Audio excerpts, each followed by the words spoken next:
नमस्कार साथियों, SK excellence tutorial में आप सभी का स्वागत है। साथियों, आज हम लोग 10th क्लास का मैथ प्रश्नावली 2E का क्वेश्चन नंबर 8 देखेंगे। 8, 9, 10 और 11 देखेंगे। तो क्वेश्चन नंबर 8 है द्विघात बहुपद x का स्क्वायर प्लस के एक्स प्लस के, और जहाँ के नॉट इक्वल टू 0 के शून्यक हैं और 4 विकल्प दिया हुआ है। दोनों धनात्मक नहीं हो सकते, दोनों ऋणात्मक नहीं हो सकते, सदैव समान है, सदैव बराबर है। ठीक है, तो इन चारों विकल्पों में से कौन सा विकल्प सही होगा इसे हम लोग को बताना है। ठीक है, तो चाहे तो हम जो है डायरेक्ट भी बता सकते थे, लेकिन जो है हम डायरेक्ट नहीं बताएंगे, इसको सॉल्व करके देखेंगे। ठीक है, तो इसको सॉल्व करते हैं, श्रेधाचार्य नियम से सॉल्व करेंगे इसको। ठीक है, तो इसकी तुलना जो है देखिए, हम लोग का द्विघात बहुपद कौन सा दिया हुआ है, तो एक्स का स्क्वायर प्लस के एक्स प्लस में के, और इसका तुलना कर लेंगे ए एक्स स्क्वायर, अपना जो मानक समीकरण है ए एक्स का स्क्वायर प्लस में बी एक्स प्लस सी से। ठीक है, तो ए से इसे तुलना करेंगे तो ए का मान कितना है, तो 1 है, बी का मान कितना है तो के है, और सी का मान कितना है तो के है। ठीक है, अब श्रेधाचार्य का सूत्र क्या होता है, तो एक्स बराबर होता है माइनस में प्लस माइनस अंडर रूट में बी स्क्वायर माइनस 4ac होता है। श्रेधाचार्य का इसको हमने बता भी रखा है अपान में 2a। ठीक है, तो ये आपका सूत्र हो गया। तो इस सूत्र में अब हम लोग क्या करेंगे, मान रख देंगे। ठीक है, b का मान रख देंगे कहाँ से, यहाँ से b बराबर क्या हो जाएगा के। ठीक है, तो b बराबर हमने के ले लिया, प्लस माइनस में अंडर रूट बी, यहाँ भी जो है के स्क्वायर आ जाएगा, माइनस में 4 क्या आ जाएगा, क्योंकि ए का मान जो है क्या है 1 आएगा, और सी का मान भी जो है क्या है, सी का मान के है, तो 4 के हो जाएगा। माइनस में अपान में 2, भाई ए का मान 1 है, यहाँ देखिए ए का मान 1 ही ना, तो ए का मान 1 अगर रखते हैं तो यहाँ हो जाएगा 2। ठीक है, तो इतना बटा 2 हो गया।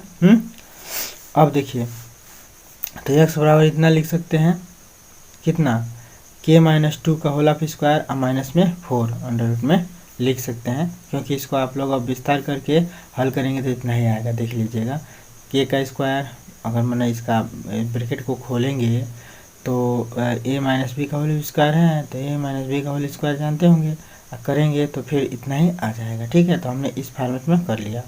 इस फॉर्मेट को हम लिख सकते हैं इस फॉर्मेट में, किस फॉर्मेट में,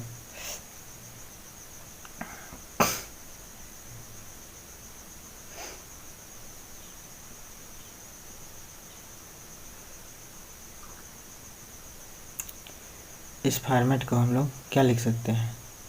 अब देखिए, यहाँ जो है बट्टे में 2 भी करना है ना।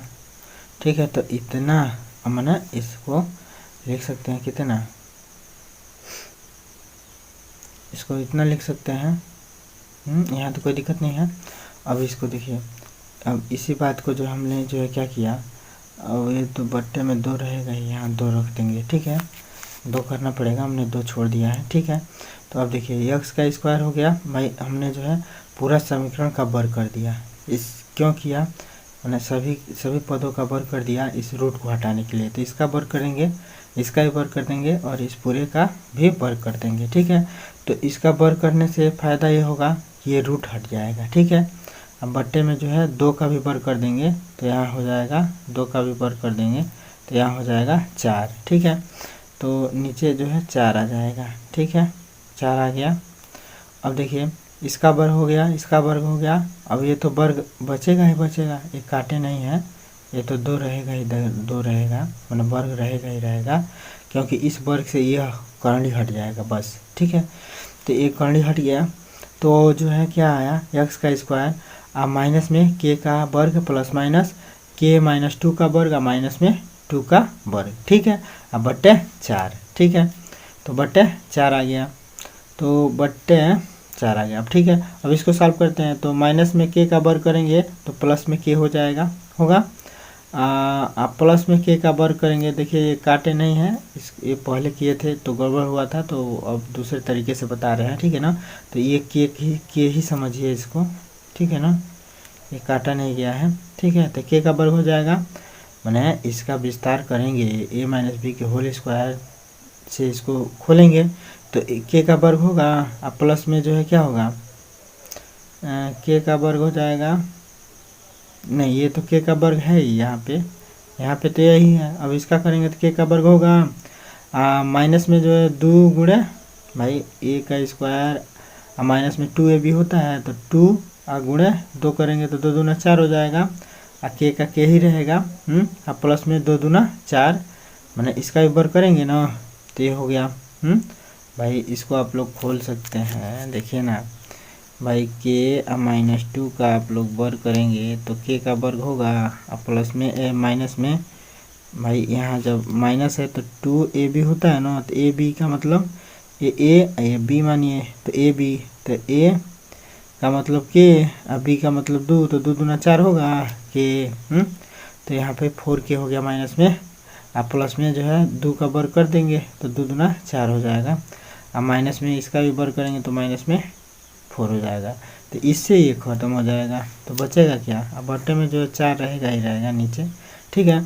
तो बट्टे में जो है 4 तो आता ही रहेगा। अब बट्टे में 4 तो वो माइनस में आएगा, 2 दूना 4 माइनस में 1/2, ठीक है। तो देखिए अब इसको जो कर दिया तो यहाँ बचा क्या, मान लीजिए ये भी जो है ये जो है क्या रहेगा भाई, माइनस के का वर्ग करेंगे तो प्लस में के हो ही जाएगा, ये प्लस में के है तो के तो 2k² हो जाएगा। अब माइनस में 4k बचा, बच गया। तो अब देखिए हमने जो है एक अनुमान ले लिया है कि माना कि मैंने 2k² है, यहाँ 4k है। तो अगर के बराबर हम लोग मैंने यह देखने के लिए कि क्या मान आ रहा है, तो के बराबर अगर हम लोग 1 ले लें, 1, तो के का मान अगर 1 रखते हैं तो यहाँ भी 1 रख देंगे, तो 1 का वर्ग करेंगे तो क्या होगा, तो 1 गुणे 2 हो जाएगा। यहाँ 1 रखेंगे तो 1 गुणे 4 हो जाएगा। तो अब हम यहाँ क्या हो जाएगा, 2 गुणे मैंने एक अनुमान लगाया गया है कि प्लस में आ रहा है कि माइनस में, इसलिए के का कोई भी मान रख के देखते हैं हम लोग, ठीक है ना। तो कोई भी मान रखेंगे तो लगभग यही होना चाहिए, क्या होना चाहिए कि प्लस में आ रहा है कि माइनस में। तो अब देखिए 2 में से 4 घटाएंगे तो माइनस में क्या होगा, 2/4, तो माइनस में 2/4 हो गया। अब माइनस में 2/4 को 2 अगर हम 2 दूना 4, तो माइनस में 1/2 हो गया, तभी माइनस मैंने के का कोई भी मान आप लोग कोई भी वैल्यू भर लीजिए तो यहाँ माइनस ही आएगा, कहने का मतलब ये है। तो यहाँ पता चल रहा है क्या कि यहाँ जो है चिन्ह माइनस का आएगा, ठीक है। और इसी तरह से इसको हल करने पर अब एक बार मैंने इसमें 2 चिन्ह आएंगे, तो एक बार धनात्मक लिया हमने और एक बार ऋणात्मक लिया। यहाँ पे प्लस माइनस आ रहा है ना, तो एक बार धन लेंगे और एक बार माइनस लेंगे। तो माइनस लेने पर भी जो है क्या आ रहा है, यहाँ प्लस आ रहा है, मैंने 4 अब 4 हो जाएगा। हमने 4 छोड़ दिया था, सब में जो है 4 कर लीजिए, ठीक है।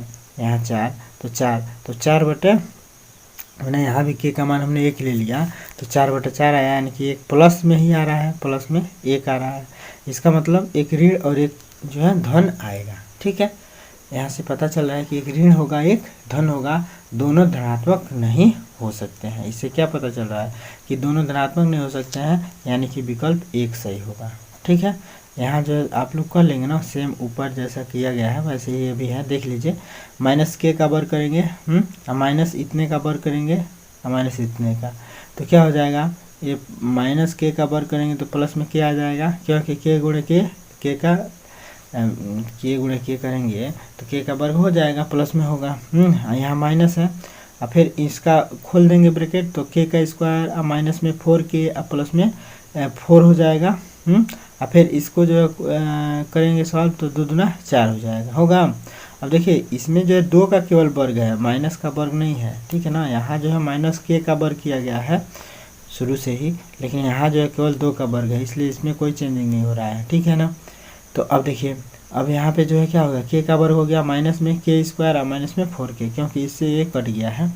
तो जो है क्या बचा, अब देखिए भाई माइनस में 4k बच जाएगा और के स्क्वायर बच जाएगा, ब्रैकेट खोलेंगे। अब तो ब्रैकेट खोलेंगे तो ये माइनस के स्क्वायर हो जाएगा, यहाँ जो है प्लस में के हो जाएगा। तो यह जो है क्या हो जाएगा, ये अब ख़त्म हो जाएगा, तो केवल 4k बचेगा, ठीक है। लाइट चला गया है, मोबाइल की लाइट से चला रहे हैं इसको, ठीक है। तो अब जो है मान लीजिए x बराबर 4k हुआ, तो k का मान लगभग हमने मान लिया 1 होगा, तो जो है क्या पोजीशन आ सकता है, प्लस में आएगा, माइनस में, तो हम देख रहे हैं क्या प्लस में आ रहा है। तो इससे पता चल रहा है कि दोनों धनात्मक नहीं होंगे या दोनों ऋणात्मक नहीं होंगे, ठीक है ना। तो यानी कि दोनों धनात्मक नहीं हो सकते हैं, ठीक है ना, दोनों धनात्मक नहीं हो सकते हैं, दोनों ऋणात्मक नहीं हो सकते हैं, सदैव समान सदैव बराबर है, तो इसलिए दोनों सबसे पहले ही जो है विकल्प है कि दोनों धनात्मक नहीं हो सकते हैं, इसीलिए जो पहला विकल्प सही होगा। ठीक है, अब देखते हैं हम लोग क्वेश्चन नंबर 9। ठीक है, तो क्वेश्चन नंबर 9 भी जो है देख लीजिए। क्वेश्चन नंबर 9 है, देखिए क्वेश्चन नंबर 9 है कि यदि द्विघात बहुपद ax का square plus bx plus c और c is not equal to 0 के शून्याङ्क समान है तब क्या होगा। ठीक है, तो अब देखिए ये 4 विकल्प दिया हुआ है। अब देखिए इसको हमने हल किया, तो दिया गया बहुपद ax का square plus bx plus c और c is not equal to 0 के शून्याङ्क समान नहीं है, समान है माने 0, तो इसके शून्याङ्क अगर समान है तो जब ऐसा कंडीशन आता है तो विविक्तर का मान क्या होता है, 0 होता है। विविक्तर भाई निकालना आप लोग जानते होंगे कि विविक्तर जो है क्या होता है, तो इनके जो है कोई भी कंडीशन 3 कंडीशन होता है विविक्तर का। ठीक है, विविक्तर के 3 कंडीशन दिए होते हैं। देखिए विविक्तर के जो है 3 कंडीशन देखिए। अब देखिए यहाँ विविक्तर दिया हुआ है, मैंने सूत्र दिखा रहे हैं कि किताब में भी है। देखिए विविक्तर जो है b बराबर बी स्क्वायर माइनस 4ac होता है। ठीक है, अब देखिए विविक्तर के 3 कंडीशन में विविक्तर जो है क्यों ज्ञात करते हैं, समीकरण के जो है स्थिति का जो है पता बताने के लिए, माने वह समीकरण के कितने हल होंगे और क्या हल समान होंगे कि समान नहीं होंगे कि बराबर होंगे, यह 3 कंडीशन बताता है विविक्तर। माने उसको जो है बिना शून्याङ्क निकाले, ठीक है ना, बिना शून्याङ्क निकाले जो है विविक्तर से हम लोग ज्ञात कर सकते हैं कि इसके जो है इसके शून्याङ्क समान होंगे कि असमान होंगे कि जो है अलग अलग होंगे। ठीक है ना, तो ये विविक्तर से जो है निकाला जाता है बी स्क्वायर माइनस 4ac से। ठीक है, इसके 3 कंडीशन है। एक है यदि विविक्तर का मान 0 के बराबर आता है तो इसके मूल समान होते हैं। ठीक है, यदि 0 के बराबर नहीं है, ठीक है ना, यदि विविक्तर का मान 0 से बड़ा आता है तो इसके मूल समान होंगे। ठीक है, अगर 0 से छोटा आता है तो मूल काल्पनिक होता है। ठीक है ना, इसके 3 कंडीशन होते हैं। ठीक है ना, तो यहाँ हमने विविक्तर दिखा दिया कि सूत्र होता है बी स्क्वायर माइनस 4ac। ठीक है ना, तो इसी से हमने जो है इसको सॉल्व किया है। तो यहाँ हमने देखा है कि विविक्तर का मान जो है तो क्या होगा, अगर मूल समान है तो विविक्तर का मान क्या होता है, 0 होता है। ये कंडीशन दिया गया है। ठीक है ना, ये होता है सूत्र में कि विविक्तर का मान अगर 0 आए तो वह जो है उसके शून्याङ्क क्या होंगे, समान होंगे। ठीक है ना, तो शून्याङ्क समान होंगे। यहाँ कह भी रहा है कि शून्याङ्क समान है, तो शून्याङ्क समान है तो विविक्तर का मान 0 होगा। ठीक है, विविक्तर का मान 0 होगा। तो विविक्तर d बराबर 0, यानी कि d का मान d बराबर हम लोग लिख सकते हैं बी स्क्वायर माइनस 4ac, मैंने d को विविक्तर भी कहते हैं। तो विविक्तर का सूत्र यही था ना, बी स्क्वायर माइनस 4ac, तो बी स्क्वायर माइनस 4ac भी 0 हो गया। तो बी स्क्वायर माइनस 4ac 0 होगा, कब होगा, जब a और c दोनों के चिन्ह समान हो, तभी यह 0 हो सकता है। क्यों, क्योंकि देखिए a और c के मान जब तक समान नहीं रहेंगे, इनके चिन्ह समान नहीं रहेंगे, तब तक यह जो है चिन्ह बदल सकता है। जैसे कि a का मान और c का मान दोनों का माइनस हो या तो दोनों का प्लस हो, तभी ना इन दोनों का आपस में गुणा होगा, तो इस चिन्ह पे कोई फर्क नहीं पड़ेगा। जैसे a को माइनस ले लिया गया, c को भी माइनस ले लिया गया, तो माइनस माइनस प्लस हो जाएगा, ये चिन्ह नहीं बदलेगा, माइनस ही रहेगा, तभी ना घटेगा जी। अगर एक प्लस ले लिया जाए, एक माइनस, तो प्लस माइनस माइनस हो गया, ये माइनस है आगे तो ये प्लस हो जाएगा, तो जुटेगा, तो 0 होने का कोई संभावना है ही नहीं। ठीक है, तो इसलिए इनको जो भी जो है चिन्ह लेंगे तो समाने लेंगे, तभी जाके ये विविक्तर का मान 0 आ सकता है। ठीक है, कहने का मतलब ये है। तो इसीलिए तो यह जो है तभी संभव है जब a और c के मान क्या हो, जब a और c के चिन्ह समान ही हो, तो a और c का मान चिन्ह जो है समान ही लेना पड़ेगा। ठीक है, तो अतः विकल्प हम लोगों का कौन सा सही होगा, तीसरा। ठीक है ना, तीसरा विकल्प जो है क्या है कि c और a के समान चिन्ह है, माने a या c और a के चिन्ह समान है, तभी जाके जो है यह 0 आ सकता है। तो इसलिए हम कह सकते हैं कि c और a के मान जो है क्या होना चाहिए, चिन्ह जो है समान ही होना चाहिए। ठीक है, तो ये हो गया। अब क्वेश्चन नंबर 10 देख लेते हैं। यदि x का square plus ax plus b के रूप के एक द्विघात बहुपद का एक शून्याङ्क दूसरे शून्याङ्क का ऋणात्मक हो तब क्या होगा। तो अब इसको जो है सॉल्व किया हमने, तो माना कि f(x) बराबर x square plus ax plus b, ये तो दिया हुआ है। अब जो है कह रहा है कि इसके जो है मूल जो है क्या हो, एक दूसरे के विपरीत हो, यानी कि एक प्लस हो तो एक माइनस हो, एक माइनस हो तो एक प्लस हो। है अगर यह प्लस है तो ये माइनस है, ठीक है, और मूल वही है, ठीक है। तो एक प्लस एक माइनस है, तो हम देखते हैं कि शून्यांकों का योगफल क्या हो रहा है, जीरो। तो शून्यांकों का योगफल अगर जीरो आ रहा है तो जीरो का मतलब जो है क्या, मैंने शून्यांकों का योगफल होता है अल्फा प्लस बीटा बराबर माइनस में बी अपान ए, ठीक है। तो बी अपान ए, तो यहाँ जो एक बट्टे में जीरो आए, मैंने ए का मान जीरो हो, ए का मान जीरो हो तभी ना यह जीरो होगा जी, ने ए अल्फा प्लस बीटा का मान तभी ना जीरो होगा, यानी कि ए बराबर जीरो, यानी कि ए बराबर जीरो बता रहा है कि ए का मान जो है क्या होना चाहिए, जीरो होना चाहिए। कहने का मतलब ए का मान जीरो होना चाहिए। यह जब जीरो हो गया, माने अल्फा प्लस में माइनस अल्फा जोड़ेंगे तो जीरो होगा, तो जोड़ेंगे तो जीरो होने का मतलब क्या हुआ कि ये जीरो हो जाए, होना चाहिए, ए का मान जीरो होना चाहिए, तभी ना जो है अल्फा प्लस बीटा का मान जीरो आएगा जी। अल्फा प्लस बीटा करेंगे तो माइनस में बी अपन ए, तो ए जो है क्या होगा, जीरो होगा, तभी ना यहाँ जीरो आएगा, यहाँ बी कुछ भी हो, ए जब तक जीरो नहीं होगा तब तक जीरो नहीं आएगा। तो इसलिए यहाँ जो यहाँ पे ए है, यह जो है मैंने यहीं से ना लेंगे ए एक्स का स्क्वायर अब प्लस में बी एक्स धन में सी लेंगे ना, तो जो है यहाँ देखिए ए का मान जो है क्या होगा, एक होगा, तो ए का मान एक होगा, तो ए का मान यहाँ है, हाँ, तो यहाँ पे जो है ए का मान जो है क्या होगा, नीचे ए आने का मतलब यहाँ पे जो है, यहाँ से अगर हम लोग तुलना करते हैं, हाँ यहाँ पे जो है अगर हम लोग तुलना करते हैं तो यहाँ बी का मान जो है क्या है, ए है, तो ए का मान जो है क्या होना चाहिए, जीरो होना चाहिए, तभी नहीं यह वाला पद खत्म होगा। हाँ, यह वाला पद खत्म करने के लिए ए बराबर जीरो होना चाहिए, हैं, तो ए बराबर जीरो हो ही रहा है। यह वाला अगर पद खत्म करना हो तो बी का मान जो है जीरो होगा, तभी ना जो है किसी भी संख्या से इसमें भाग देंगे तो जीरो आएगा, जीरो में सॉरी यहाँ पे जो है बी का मान जो है जीरो हो जाए, यानी कि ए भी जीरो हो जाएगा, तब ए भी जीरो हो जाएगा, तभी नहीं ये ख़त्म होगा। तो सब मिला के ए ख़त्म हो जाएगा तो बचेगा एक्स स्क्वायर प्लस में बी, तो एक कोई ना कोई द्विघात समीकरण होगा, ठीक है। तो सब मिला के जो है विकल्प नंबर एक सही होगा, ठीक है, क्योंकि ये द्विघाती समीकरण बच रहा है, तो द्विघात समीकरण बच रहा है तो इसका मतलब विकल्प जो है क्या दिया हुआ है, विकल्प दिया है एक मिनट, तो देखिए विकल्प पहला है, इसमें से कोई रैखिक पद नहीं होता है, तो अचर पद ऋणात्मक होता है, ठीक है, अचर पद ऋणात्मक होता है, ठीक है, तो ये पहला विकल्प ही सही होगा इसका, ठीक है ना, पहला ही विकल्प सही होगा, ठीक है। अब क्वेश्चन नंबर 11 देख लेते हैं।